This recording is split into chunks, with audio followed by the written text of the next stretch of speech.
I freaking love Hollow Knight, so you know that I'm excited about the prospect of Silksong releasing at some point this year. Just to get this one out of the way, no release date actually yet, but we do have a few new details. I have heard whispers of a June release, but really, we're just stabbing in the dark at this point. So I want to throw this point out pretty quickly to avoid any "we already knew that" shit posts in the comments section below.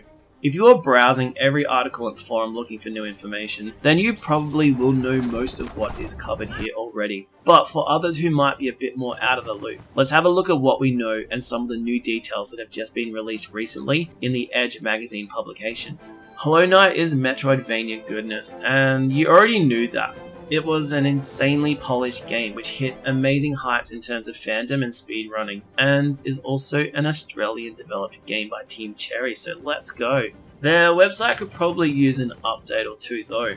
A bit of history for you. Silksong was originally going to be a DLC for the original game actually, and was announced in February 2019 as a standalone game. So we've been waiting a little while for any concrete information about the sequel. I'm pretty chuffed we're getting a full release game and I feel like we needed it, so this definitely comes down as one of my most anticipated games ever. So what should you be expecting from Silksong? Well, hopefully you're in possession of a Nintendo Switch or PC, as that's currently been confirmed as the launch platforms, and whilst I must say that I am surprised that it's not releasing on all consoles at once, I'm not complaining here.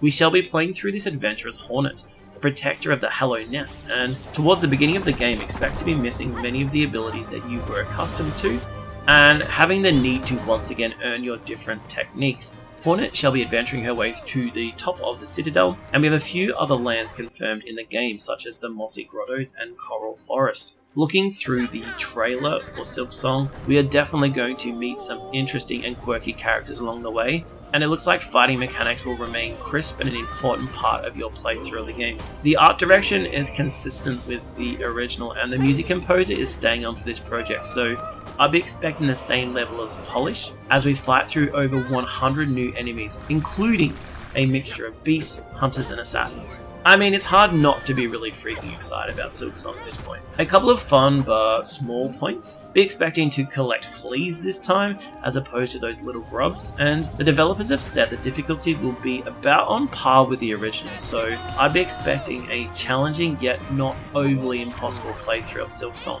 Hollow Knight definitely stood out in the indie world as this ridiculously polished and cute title that had this insane art design and level of depth that was impossible for Metroidvania fans not to fall in love with. I've said many a time that I have it firmly listed in my holy trinity of indie games alongside Celeste and Dead Cells, so you know that I am looking forward to this one. I'm presently scrolling for any snippet of new information I can find, so if you've got a few details I've missed out, please let me know in the comments below, and also where your anticipation levels are sitting presently for Silksong. If you've made it this far into the video, I reckon that's worth a sub to the channel.